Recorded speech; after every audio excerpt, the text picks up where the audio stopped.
우리에게 익숙한 한 프랑스 철학자가 있습니다.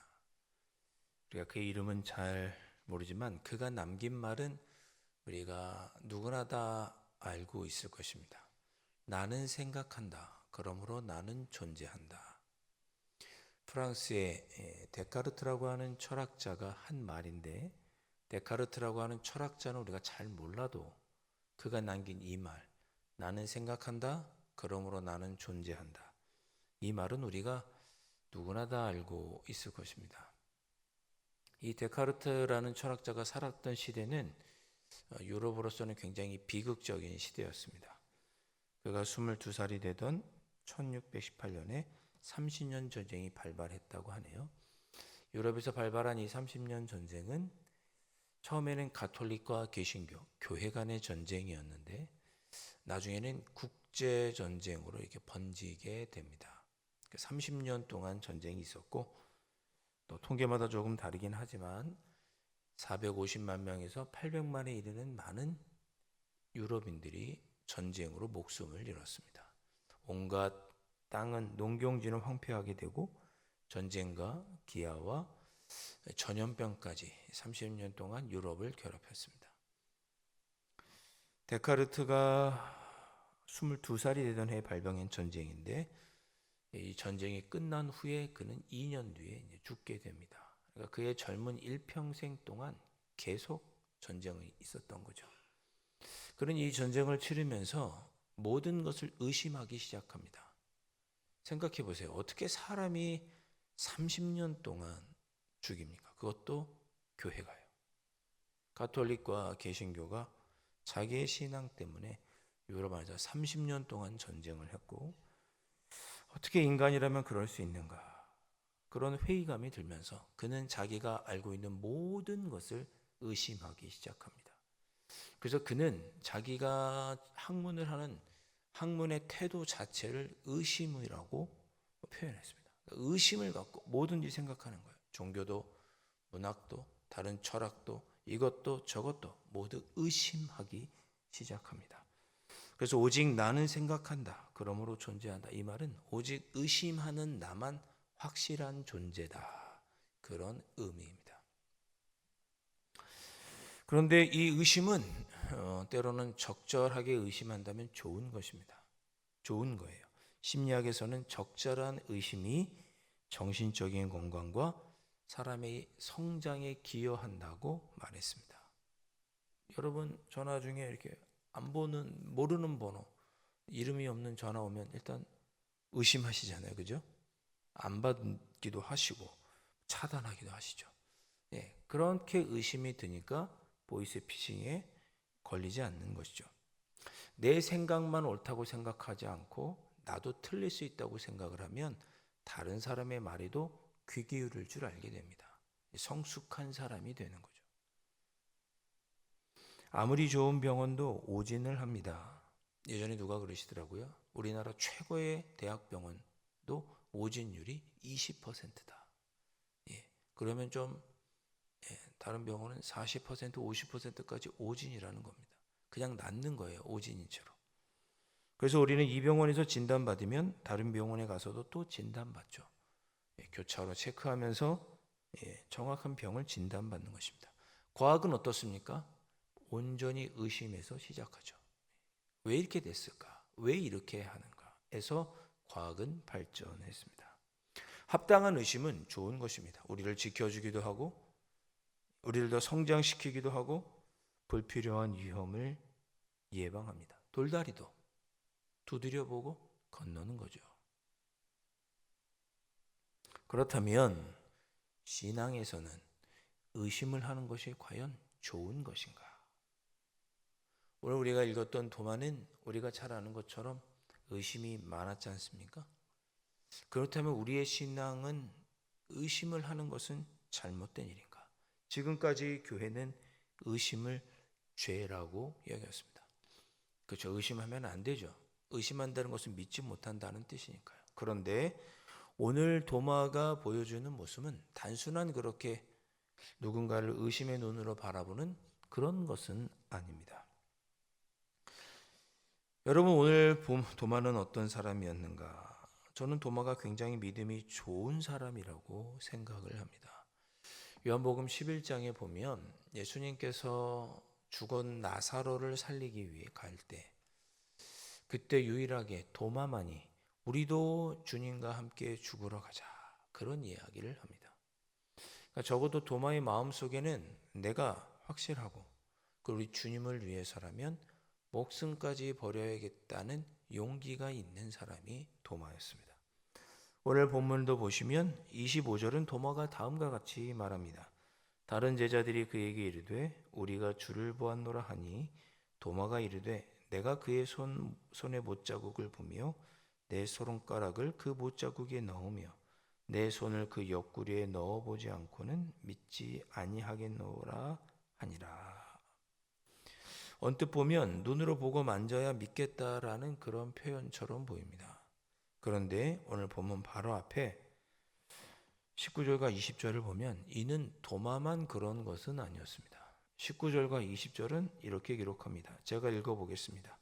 이날 곧 안식 후 첫날 저녁 때에 제자들이 유대인들을 두려워하여 모인 곳에 문들을 닫았더니 예수께서 오사 가운데 서서 이르시되 너희에게 평강이 있을지어다. 이 말씀을 하시고 손과 옆구리를 보이시니 제자들이 주를 보고 기뻐하더라. 도마는 예수님의 손의 상처, 옆구리에 난 창자국을 보기를 원했고 심지어 만져보기까지 원했습니다. 그런데 그거는 도마만 그런 것이 아니었습니다. 다른 제자들도 똑같았습니다. 예수님께서 손의 상처, 옆구리의 상처를 보여주시고 안심을 시키시고 그때야 제자들이 안심하고 주님을 보고 기뻐했다고 기록하고 있습니다. 그런데 이런 면에서 도마와 다른 제자들 다른 것이 없습니다. 도마도 믿음이 있었는데 특별히 앞에 있었던 제자들과 도마와의 차이점이 한 가지가 있습니다. 28절 말씀. 도마가 대답하여 이르되 나의 주님이시요 나의 하나님이시니이다. 아멘. 도마는 부활하신 예수님을 보고는 예수님께서 나의 주님이요 나의 하나님이시라고 고백을 했습니다. 앞에 있던 제자들은 예수님께서 부활하신 모습을 손과 옆구리를 보고 기뻐하기는 했지만 그 예수님을 나의 주님으로 부활하신 예수님을 나의 주님으로는 고백하지 않았는데 오직 요한복음에서는 도마만이 부활하신 예수님을 보고 나의 주님이시요 나의 하나님이시라고 그는 고백을 합니다. 적어도 도마는 예수님께서 부활했는지 안 했는지 내가 직접 경험하지 않고는 나는 확신할 수 없다. 그런 의심하는 태도가 있었는지 모르지만 그가 직접 예수님, 부활하신 예수님을 몸으로 또 눈으로 경험으로 만져본 이후에는 주님이시고 하나님이십니다라고 고백했던 유일한 제자가 도마고 그 고백했던 대로 살았던 제자가 도마입니다. 그러니 어찌 도마가 믿음이 없다 하겠습니까? 오늘 전 여러분들에게 이런 말씀을 드리고 싶습니다. 우리도 도마가 되었으면 좋겠습니다. 우리도 도마가 되었으면 좋겠습니다. 이 말은 주님을 의심하고 우리의 신앙을 의심하라는 뜻이 아니라 내가 경험하고 내가 체험한 우리 예수님, 우리 하나님의 은혜와 사랑이라면 앞으로는 의심하지 말라는 의미입니다. 도마는 그러했습니다. 내가 예수님을 눈으로 보고 내 경험으로 예수님을 경험해야 나는 믿겠다라고 말했지만 그렇게 예수님을 만나고 경험한 후에는 그는 조금도 흔들리지 않고 자기의 생명을 다해 주님과 함께 죽으러 가자고 하는 용기를 내어 일평생 주님을 위해 살고 일설에 따르면 저 인도 땅까지 가서 복음을 전하다가 순교하게 됩니다. 문학가였고 또 철학자였고 신학자였던 키에르케고르는 도마야말로 남의 신앙을 흉내내지 않았다. 그는 스스로 직접 예수님을 체험하고 예수님께 설득될 때까지 주저했다. 그런 말을 했습니다. 도마는 다른 사람들이 예수님이 이렇대, 신앙생활은 이렇게 하는 거래 라고 하는 이야기에는 의심하고 받아들이지 않고, 내가 직접 경험하고 내가 직접 만난 예수님, 누가 알려줘서 아는 예수님이 아니라 내가 뜨겁게 만난 그 예수님은 조금 더 의심하지 않고, 그런 예수님을 만나기까지는 의심했지만 그런 예수님을 만난 후에는 그는 확신 가운데 믿음의 생활을 이어갔습니다. 무더운 8월 전 여러분들에게 그런 말씀을 드려보겠습니다. 몸도 마음도 우리의 신앙생활도 우리의 삶도 나태해지기 쉬운 그런 계절입니다. 하지만 또한 우리가 성숙하게 되는 계절이 8월이라고 생각합니다. 마치 곡식이 9월에 10월에 추수를 앞두고 이 8월에 바짝 성장하고 알곡이 충실하게 익어가는 성숙을 하는 것처럼, 우리도 이 8월에 더 성장하고 더욱 성숙했으면 합니다. 그러기 위해서 우리는 다시 주님을 뜨겁게 만나고, 그렇게 주님을 만났다면 확신 가운데 신앙생활을 할 수 있어야 할 것입니다. 도마는 남이 하는 말을 무작정 따르지 않고, 그래 그런가 보다, 예수님은 그런 분이야, 다른 사람의 이야기에 귀 기울이지 않고 자신이 만나고 경험했던 하나님, 그 예수님, 나의 주님을 뜨겁게 붙잡고 살았습니다. 이 8월 한 달, 여러분들이 만나고 확신하는 그 예수님, 그 하나님, 그 하나님을 더욱 뜨겁게 붙잡으시는 여러분들이 되시기를 바랍니다.